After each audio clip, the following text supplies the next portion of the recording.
Hechos capítulo 3, del primer versículo hasta el versículo 10, la palabra de Dios dice: Pedro y Juan subían juntos al templo a la hora novena, la de la oración. Y era traído un hombre cojo de nacimiento, a quien ponían cada día a la puerta del templo, que se llama la Hermosa, para que pidiese limosna de los que entraban en el templo. Este, cuando vio a Pedro y a Juan que iban a entrar en el templo, les rogaba que le diesen limosna. Pedro, con Juan, fijando en él los ojos, le dijo: míranos. Entonces él les estuvo atento, esperando recibir de ellos algo. Mas Pedro dijo: no tengo plata ni oro, pero lo que tengo te doy. En el nombre de Jesucristo de Nazaret, levántate y anda. Y tomándole por la mano derecha, le levantó. Y al momento se le afirmaron los pies y tobillos, y saltando se puso en pie y anduvo. Y entró con ellos en el templo, andando y saltando y alabando a Dios. Y todo el pueblo le vio andar y alabar a Dios, y le reconocían que era el que se sentaba a pedir limosna a la puerta del templo, la Hermosa. Y se llenaron de asombro y espanto por lo que había sucedido. Nace la iglesia y todavía los apóstoles apenas nació, y por un buen rato están concentrados en Jerusalén. Están centrados y concentrados en esa ciudad, en Jerusalén. Dice la palabra de Dios en el primer versículo: Pedro y Juan subían juntos al templo a la hora novena, la de la oración. Los judíos tenían 3 horas para orar en el templo todos los días. 3 horas para orar en el templo. Era a la hora tercera, a la hora sexta y a la hora novena. Para los judíos la primera hora era a las 6 de la mañana. El día comenzaba a las 6 de la mañana, la primera hora, y así iban avanzando las horas. Entonces la primera hora de oración para los judíos, que era la hora tercera, para nosotros serían las 9 de la mañana, y luego las 12 del día, y luego las 3 de la tarde, la hora novena. Entonces, como a las 3 de la tarde van Pedro y Juan al templo a orar. Era una costumbre judía ir a orar al templo. Ir a orar al templo. Algunas de las iglesias, y aquí lo hemos hecho en algunos momentos, hemos tenido horas de oración, momentos de oración. Y si nosotros quisiéramos imitar a los judíos, pues las horas de oración serían a las 9 de la mañana, o a las 12 del día, del mediodía, o a las 3 de la tarde. A las 3 de la tarde. Pero muchas veces las iglesias lo hacemos a las 6 de la mañana, como que nos sentimos más santos si lo hacemos a las 6 de la mañana. Lo que estamos es más dormidos. Pero si quisiéramos seguir las reglas judías, esas son las horas que ellos lo hacían. Entonces vemos a los judíos, a los discípulos, a los apóstoles, aún siguiendo estas tradiciones y culturas judías que son muy poderosas y hasta cierto punto muy buenas, porque pues oiga, ir a orar, qué mejor que eso, ¿no? Pero aún así los apóstoles ahí nacieron y crecieron en esta cultura judía tan absorbente que abarcaba cada pedacito de la vida de ellos, la religión judía. Todo lo que hacían, cómo se vestían, cómo comían, lo que veían, tenía que ver con su religión judía.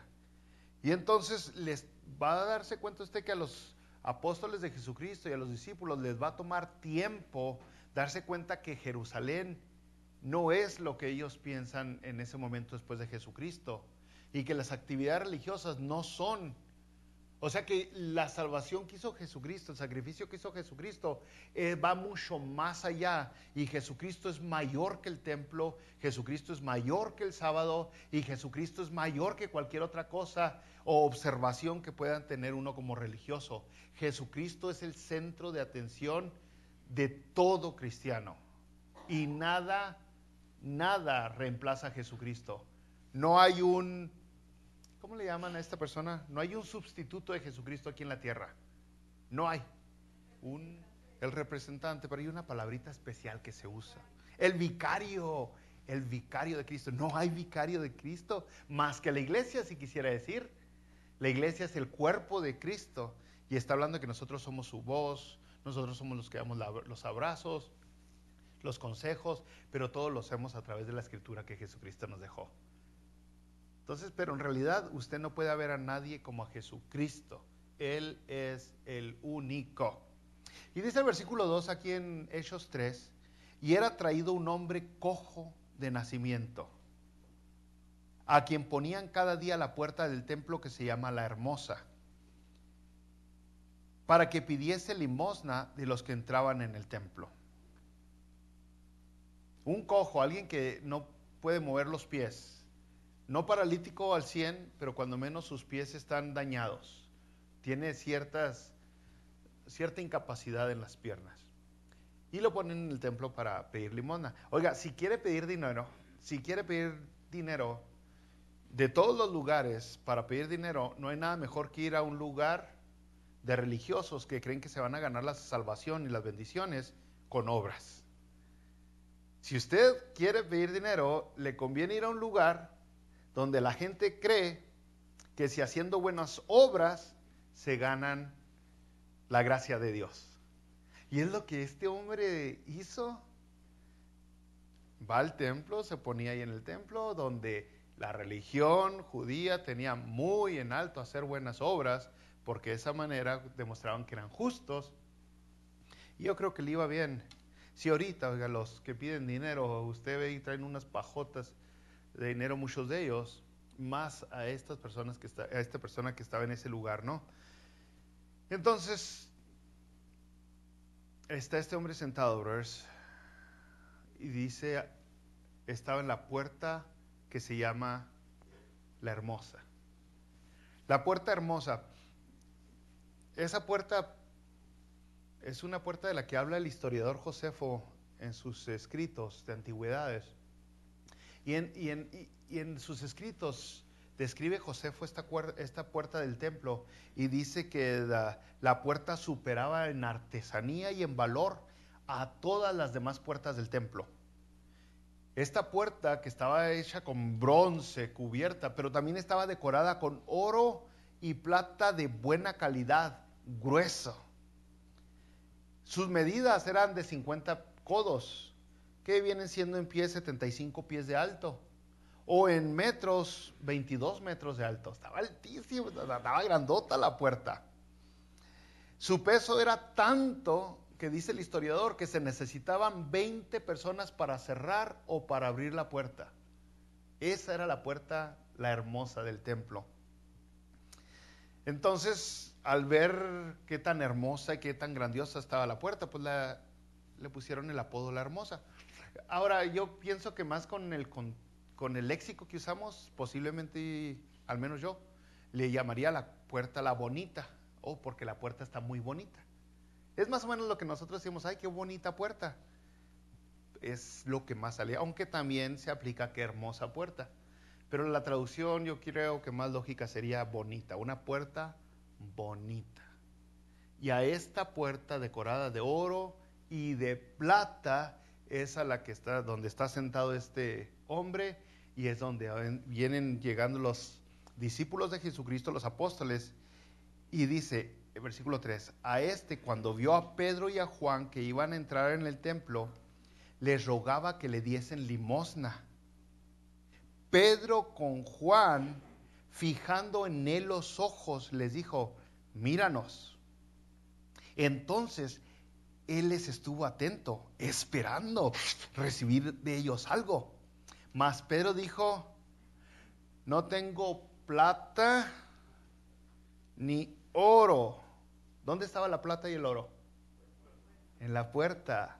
No tengo plata ni oro, pero lo que tengo te doy. En el nombre de Jesucristo de Nazaret, levántate y anda. Esperando recibir dinero, recibió algo mejor, algo superior. Y hasta ahí podríamos detenernos y agarrar la onda que Dios siempre nos da algo superior a lo que nosotros le pedimos. Podríamos nosotros simplemente entender que Dios sabe más de lo que nosotros sabemos, lo que verdaderamente necesitamos. Que a veces lo que pedimos nosotros no es lo que verdaderamente necesitamos. Y podríamos pensar, necesito oro, necesito plata, pero en realidad sabe Dios que necesitamos algo más. Algo más.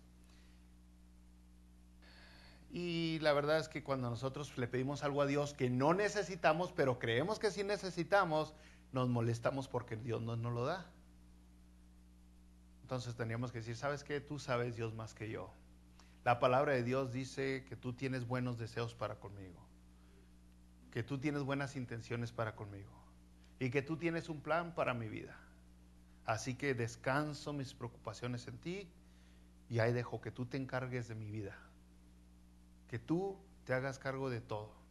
Incluso en Romanos dice que no sabemos ni orar, que el Espíritu Santo tiene que interceder por nosotros para pedir como se tiene que pedir, para orar como se tiene que orar.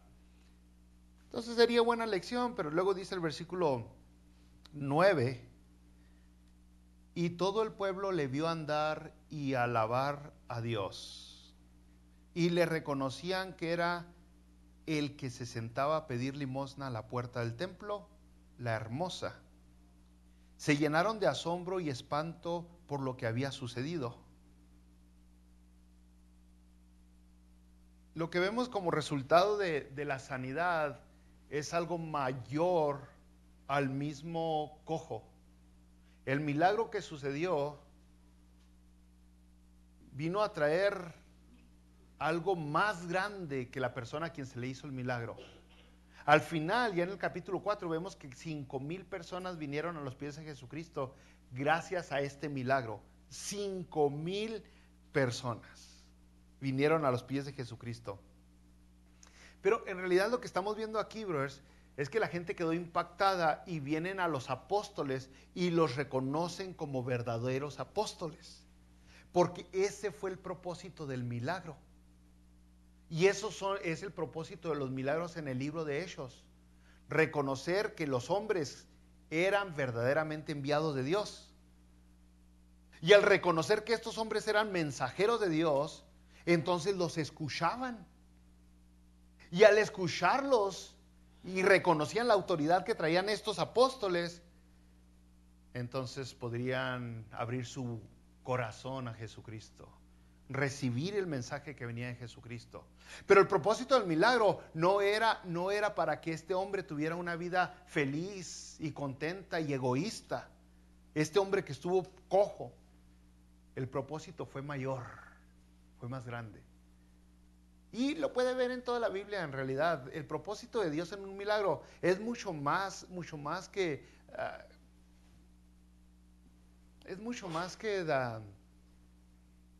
darle lo que usted quiere para apapacharlo, para consentirlo, para chipearlo. Es mucho más.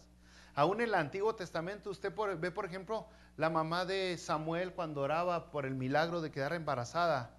¿Cómo se llamaba la mamá de Samuel? Ana oraba, lloraba, queda embarazada y que ya fue feliz con su mocosito consentido y chiple. No, vea qué hombre fue Samuel, qué hombre vino a ser ese niño. Lo mismo con los papás de Sansón, lo mismo con los papás de Juan el Bautista, eran estériles. Y cuando se cumple el milagro, ¡qué personajes tuvieron! Impactaron al mundo. No fue nomás, te voy a dar un niño para que tengas con quien jugar porque no te completas para un gato. No, te doy este milagro para que impacte al mundo, para que transforme las vidas de alguien más. Y es lo que muchas personas no entienden hoy. Si quieres un milagro es porque a través de ese milagro Dios va a hacer algo asombroso para muchas otras personas. Para muchas otras personas. Entonces, aquí nos damos cuenta otra vez en el milagro de Hechos, es que están reconociendo a las personas, a los apóstoles como verdaderamente enviados de Dios. Fíjese, versículo 11, vamos a adelantarnos tantito, aquí mismo en Hechos 2. Dice, todo el pueblo, en el versículo 11, todo el pueblo atónito. Está bien, ¿sabe las palabras que usa aquí Hechos en Reina Valera? Atónito. Concurrió a ellos al pórtico que se llama de Salomón. Lo único que quedó el templo de Salomón antes de ser destruido, después de ser destruido. Todos ellos, todo el pueblo atónito concurrió a ellos al pórtico que se llama de Salomón. En el 3:11. ¿Sí estamos? 3:11. El 12 dice, viendo esto Pedro que todo el pueblo venía a ellos, respondió al pueblo, varones israelitas, ¿por qué os maravilláis de esto? ¿O por qué ponéis los ojos en nosotros, como si por nuestro poder o piedad hubiésemos hecho andar a el Dios de Abraham, de Isaac y de Jacob, el Dios de nuestros padres ha glorificado a su Hijo? Y ahí empieza a predicar Pedro. Ahí aprovechó la oportunidad del milagro y comienza a predicar con la autoridad que se había hecho visible, que se había hecho claro lo legítimo que era su apostolado por el milagro de la sanidad de este cojo. Es como se comprobó que verdaderamente eran de veras. Y predica Pedro hasta que se acaba el capítulo 3, versículo 26. Y luego son arrestados los apóstoles de Jesucristo. Y el capítulo 4, versículo 4, dice, pero muchos de los que habían oído la palabra creyeron. Y el número de los varones era como 5,000. ¿Se fijó? El propósito de los milagros fue legitimizar al apóstol, al que era enviado de Dios. Este es de veras, este es de verdad. ¿Sabe que a los judíos se les había profetizado varias veces desde hacía siglos que Dios iba a empezar a restaurar su reino? Iba a empezar a restaurar, iban a venir señales de sanidad, de milagros de sanidad. Eso iba a pasar en el principio cuando comenzaba la restauración. Isaías habla bien claro de este tiempo de la restauración que iba a comenzar Dios sobre el mundo. Y dice en el versículo 4 de Isaías 53, decid a los de corazón apocado, esforzaos, no temáis, he aquí que vuestro Dios viene con retribución, con pago, Dios mismo vendrá y os salvará. Entonces los ojos de los ciegos serán abiertos y los oídos de los sordos se abrirán. Entonces, versículo 6, entonces el cojo saltará como un ciervo y cantará la lengua del mudo. Hechos 4, versículo 8 dice, y saltando se puso en pie y anduvo, y entró con ellos en el templo andando y saltando. ¿Se fijó? Isaías 53, el cojo saltará como un ciervo. Hechos 3, 8 dice que este cojo estaba saltando. Entonces, a los judíos se les había prometido, se les había profetizado, hey, va a haber un momento donde van a venir milagros de sanidad. El ciego va a ver, el sordo va a oír, el cojo va a saltar. ¿Y qué están haciendo ellos? Ahora, los milagros no era algo común, no habían muchos religiosos fingiendo milagros, brothers. No es lo que hoy hay, no. No, era algo muy escaso los milagros, aún en el Antiguo Testamento. Los milagros son raros y son alejados de uno en otro. Aquí en el Nuevo Testamento otra vez los milagros son lejos de unos de otros, extraños, raros. De hecho, el único que hizo milagros fue Jesucristo. Y luego después Jesucristo sube al cielo y ya no hay milagros otra vez. Y luego vienen los apóstoles y sucede este milagro. Oiga, era la profecía. Iban a venir milagros de sanidad. Y aquí están viendo milagros de sanidad. Otra vez, el propósito de los milagros, brother, no es consentir y chiplear a una persona, es ratificar la autoridad divina en la persona que está a punto de predicar o que está predicando. Es ratificar. Cuando el Señor Jesucristo se acercó o más bien Nicodemo se acercó a platicar con Jesucristo, allá en Juan capítulo 3, Nicodemo le da una expresión a Jesucristo que dice así, Juan 3:2. Dice Nicodemo, vino a Jesús de noche y le dijo, Rabí, sabemos que has venido de Dios como maestro, porque nadie puede hacer estas señales que tú haces si no está Dios con él. ¿Cómo supo Nicodemo que Dios estaba con él? Por las señales que él hacía. Ese es el propósito de los milagros. Jesucristo dijo, los milagros dan testimonio de mí, las señales que yo hago dan testimonio de mí, mi Padre da testimonio de mí. Entonces Dios envía a los apóstoles a predicar, los llaman, hace que trae a vida a la iglesia y les da señales para comprobar, para demostrar que son legítimos. Y son señales de apóstol entonces. Son señales cuando nació la iglesia. Señales, tanto es así que 2 Corintios capítulo 12, versículo 12, dice, vamos a 2 Corintios 12:12, donde habla de estas señales de apóstol. 2 Corintios 12:12.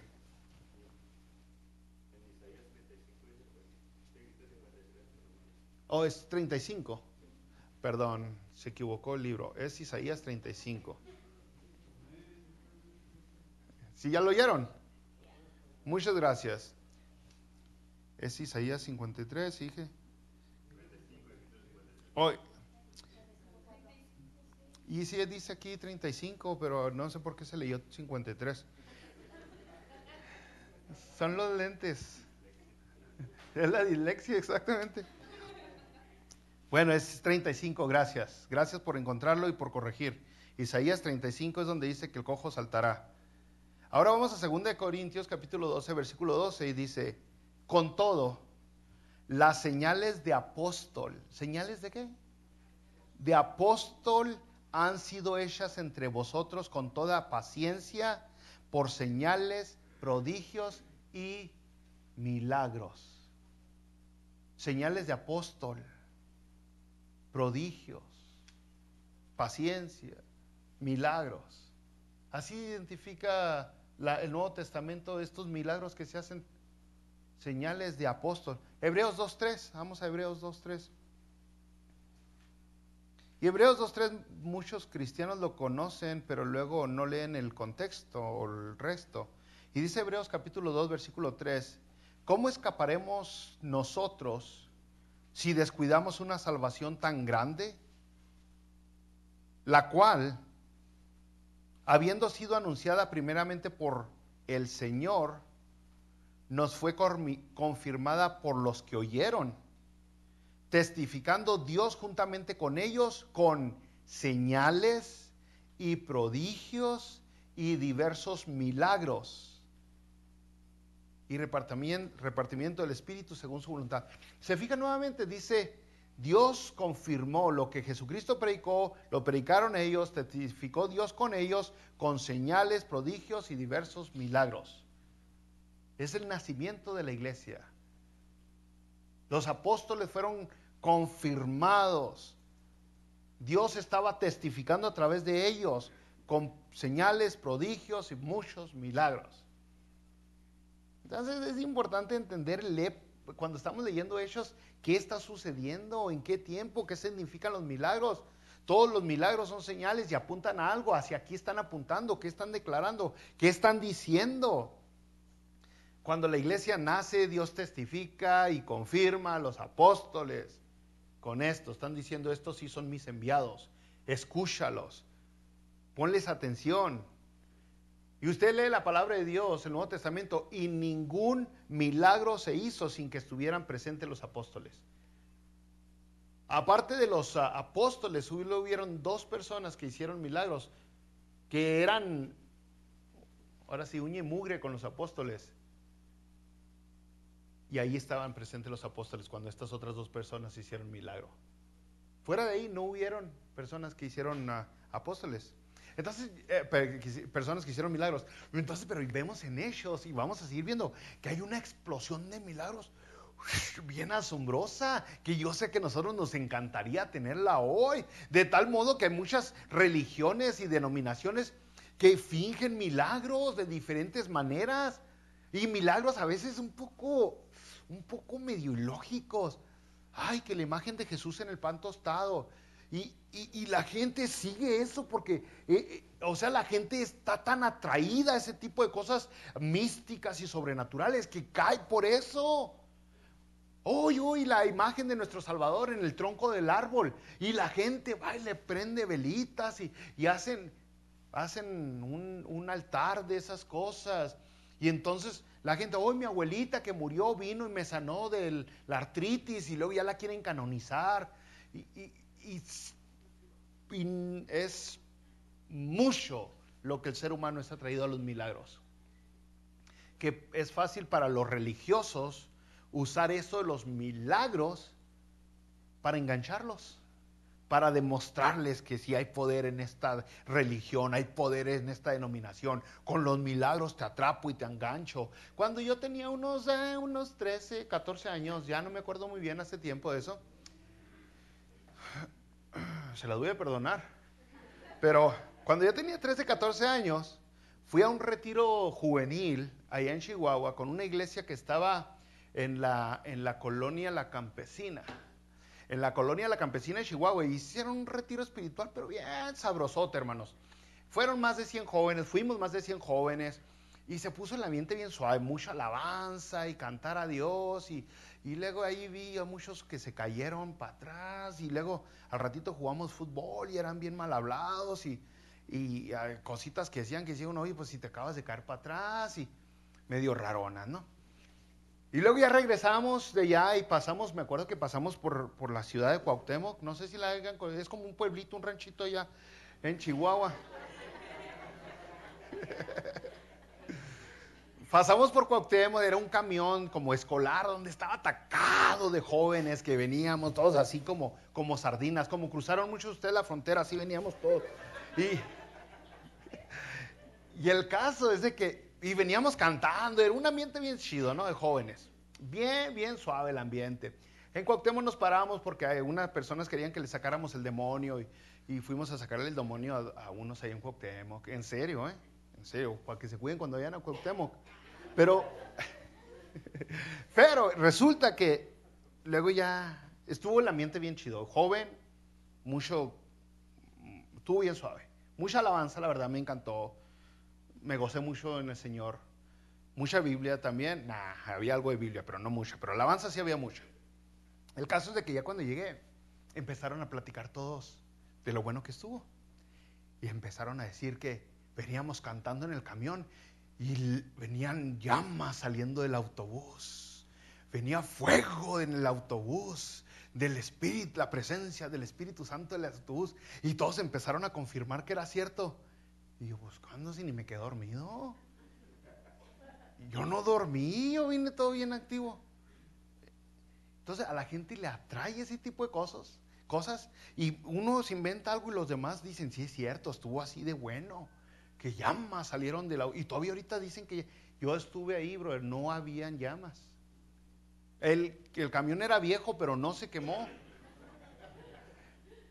El caso es de que eso de milagros y todo eso siguen usándolo los religiosos para atraer a gente, Ahorita tenemos algo más asombroso que un milagro que apunta a algún otro lado. Tenemos la palabra de Dios, la Biblia, o sea, la voz de Dios escrita, dada por las personas que fueron confirmadas con milagro, que son los apóstoles. Y la gente decide ignorar eso por buscar algo más atractivo, por buscar algo que los puede engañar. Entonces, pero en Hechos, si vemos esta explosión de milagros, brothers, asombroso, y vamos a estar leyendo cosas maravillosas que van sucediendo, que nos encantaría humanamente hablando, que existieran hoy. O sea, que de repente, ay, hermano, tengo diabetes, ¡pum! Se va la diabetes. Tengo dolor de espalda, ¡pam! Desaparece el dolor de espalda. Que se murió mi ser amado, ¡pam! Lo revivimos al ser amado. Nos encantaría hacer eso. Nos gustaría humanamente hablando hacer eso. Pero si usted sigue leyendo Hechos, que vamos a seguir leyendo, y el resto del Nuevo Testamento, se da cuenta que los milagros van menguando. Cada vez son menos y menos mientras pasa el tiempo. Llega un momento donde las mismas cartas del Nuevo Testamento confirman que hay enfermos entre ellos. Que hay enfermos entre ellos y también hay apóstoles entre ellos. Oye, como que no, checa, y si hay apóstoles y enfermos, ¿por qué no este? Y cuando le digo enfermos, no estoy hablando de cualquier miembro de la iglesia desconocido, pero estoy hablando de personas de renombre enfermos. Mire, un ejemplo, le voy a dar 2, 3 ejemplos. Por ejemplo, Pablo en 2 Corintios 11 y en Gálatas 4 dice que él estuvo y ha estado enfermo. Gálatas 4 y 2 Corintios 11. Timoteo estuvo enfermo. En Filipenses 2 dice que Timoteo estuvo enfermo a punto de morir. En 1 Timoteo capítulo 5 versículo 23, Pablo le dice a Timoteo, ya no bebas agua, sino usa de un poco de vino por causa de tu estómago y de tus frecuentes enfermedades. Quiero aprovechar este momento para decirles, si alguna vez me ve bebiendo vino es porque estoy enfermo del estómago. Pero ¿se fijó? Oye, Pablo, tú tienes el poder, el don de sanidad. ¿Por qué no oras por Timoteo? Ya ha sufrido mucho. No, que tome vino. Trófimo. Yo sé, ese nombre está medio raro, pero es un seguidor de un discípulo de Pablo que dice en 2 Timoteo 4 que ha estado muy enfermo, Trófimo. Y varios más en Santiago capítulo 4 dice, ¿alguno está enfermo entre vosotros? Lo dice porque hay enfermos, y Santiago fue escrito a la iglesia de Jerusalén, donde estaba la crema innata del apostolado. Y dice Santiago, ¿hay enfermos entre ustedes? Llamen a los ancianos, sí. Oren por ellos. Oren por ellos, haciéndole énfasis a la oración. A la oración. Algo que el día de hoy descuidan mucho tristemente los cristianos, porque otra vez les gusta más la música y el escándalo y el gallinero y todo eso, y la oración viene a convertirse en algo, posiblemente ya sería más rezo. Vamos a rezar en lugar de vamos a orar, porque ya es repetitivo. Si usted escucha a algunas personas en algunas iglesias exageradas, repiten nomás lo mismo. Santo, santo, santo, santo. Ya es repetir, ya no es platicar. Y la palabra de Dios dice hacer repetidas oraciones, no oraciones repetidas.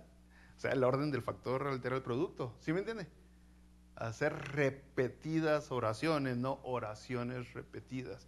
Entonces, muchas veces le quitamos la importancia a la oración, oiga, pues, quiere escuchar a Dios, lea la Biblia. Quiere hablar con Dios, ore. Y Dios le va a responder. Si Dios quiere hacer un milagro en su vida, el día de hoy, Dios puede hacer milagros. No tenemos la explosión de milagros que hubo en Hechos, pero tenemos el mismo Dios poderoso.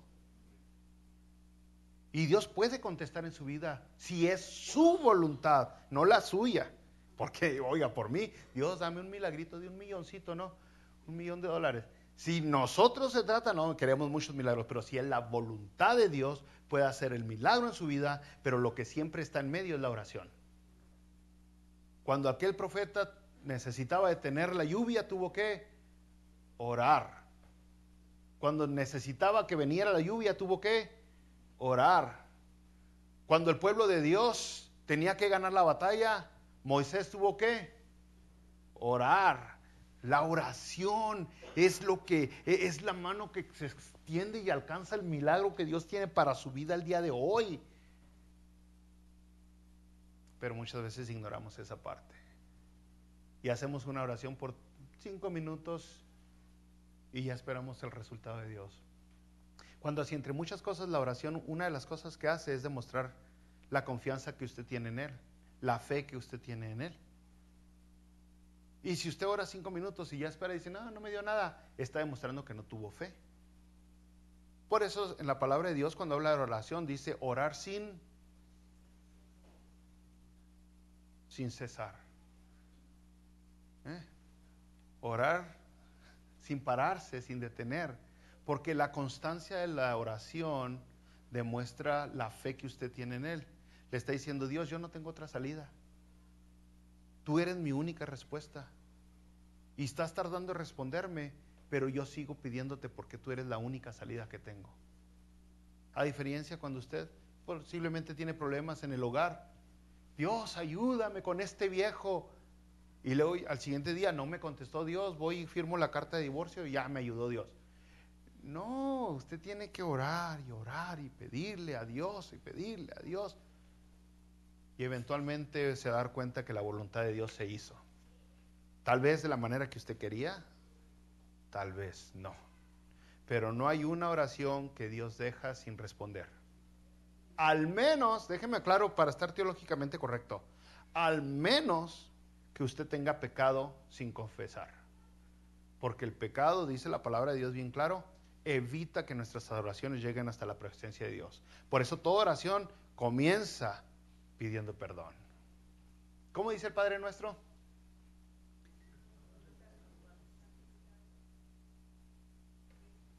Y luego pide perdón, ¿o no? Bueno, tiene que ir el factor perdón. Perdóname. Si no, entonces sí va a decir usted, ¿qué pasó? Pues no me dieron, no me contestó. Si usted está orándole a Dios, Dios le va a responder. Entonces vamos a seguir estudiando el libro de Hechos, brothers, y vamos a ver muchos milagros. Pero usted no puede ver los milagros de Hechos y exigirlos en la iglesia el día de hoy, porque usted está siendo irreal. ¿Cómo sabemos entonces ahora que el pastor es enviado de Dios? ¿Cómo sabemos que el maestro es enviado de Dios? ¿Cómo sabemos que es legítimo, que es genuino? Tenemos que saberlo por milagros. Dijo el pastor que por milagros supieron que el apóstol era enviado de Dios. No, el apóstol, porque el apóstol, Efesios 2 dice muy claro, fue el que puso el fundamento de la iglesia. El apóstol fue el que escribió la Biblia, el Nuevo Testamento. Entonces, ¿cómo sabemos si ese pastor es de veras? ¿Cómo sabemos si ese maestro es de veras? Si ese misionero es de veras? Si ese evangelista es de veras? ¿Cómo sabemos? Por la Biblia, por la palabra de Dios, por las santas escrituras, las sagradas escrituras. Ahí es donde sabemos. Todos nosotros tenemos a nuestro alcance la palabra de Dios. Y varios de ustedes me han dicho, yo iba a esta iglesia, bro, pero después de un rato me di cuenta que no se predicaba lo correcto. Y me salí. ¿No hay aquí 2, 3 de ustedes que han dicho eso? Iba a una iglesia y me estuve rascando la cabeza con las predicaciones y dije, ahí nos vemos. ¿Por qué? Porque lo que se habla aquí, uno va y lo compara a la luz de las escrituras y nos damos cuenta si esa persona está en lo correcto o está en lo incorrecto. Si es un verdadero maestro o es un falso maestro, a la luz de la palabra. ¿Cómo le quieren hacer hoy los falsos? Quieren que usted ignore la Biblia y exigirle milagros. Exhibirle milagros. Y le hablan a usted enfrente y le dice, pasen todos los que tienen dolor de espalda, pasen todos los que tienen los ojos borrosos, pasen todos los que tienen acá y vamos a orar por usted. Y las iglesias es lo que usan hoy para hacer crecer las iglesias, campaña de sanidad. Campaña de sanidad. Sana tu corazón primero, que andas intentando sanarle las rodillas a otro.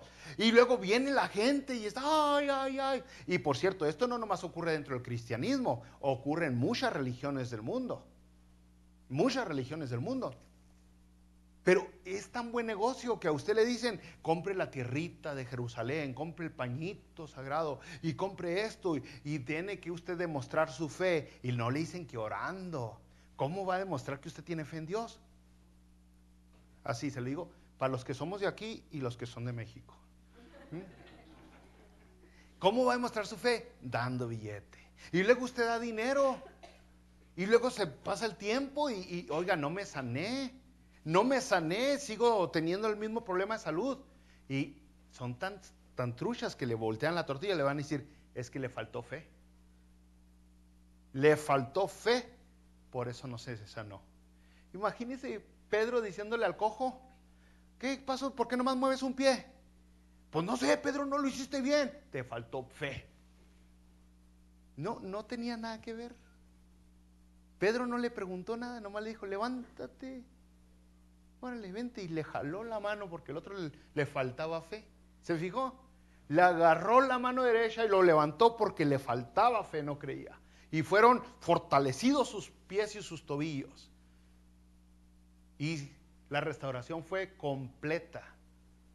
No fue a medias. Cuando Dios hace una sanidad, la hace completa, no a medias.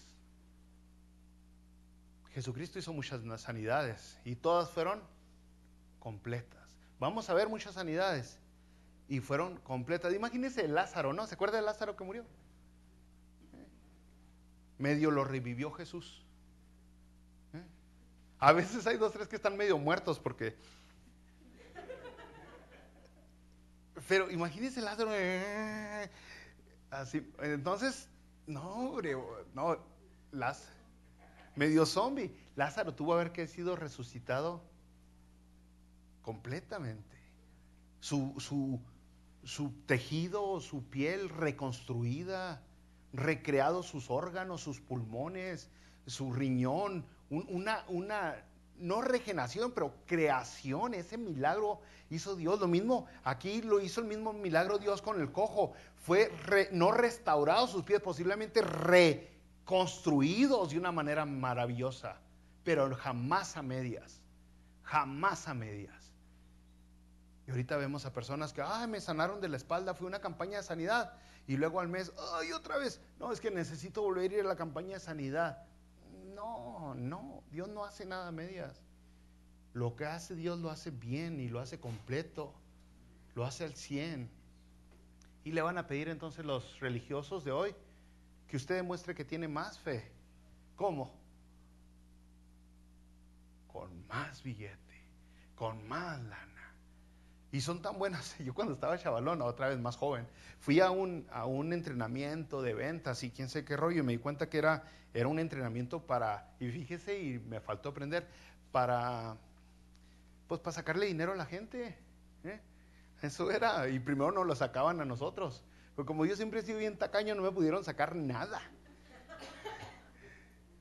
Y fue cuando me corrieron. Pero el caso es de que, en serio, ahí en Chihuahua, pero el caso es de que sabe que estas personas, las cosas que enseñaron para poderle sacar dinero a la gente, es lo que yo veo que hacen los religiosos hoy. No tienes dinero, no tengo dinero, pero si tienes fe en Dios, sí, pídele a un familiar tuyo. Pídele a un familiar tuyo que te preste dinero para que demuestres tu fe en Dios. Vende algo que tengas. Dale los aretes a Dios. Dale el collar de oro a Dios. Y aceptan de todo.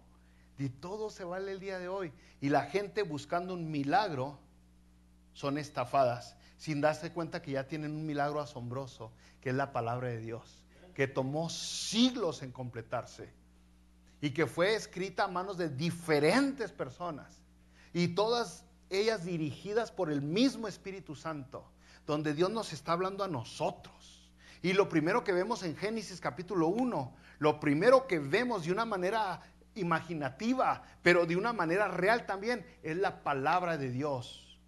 Y Dios dijo,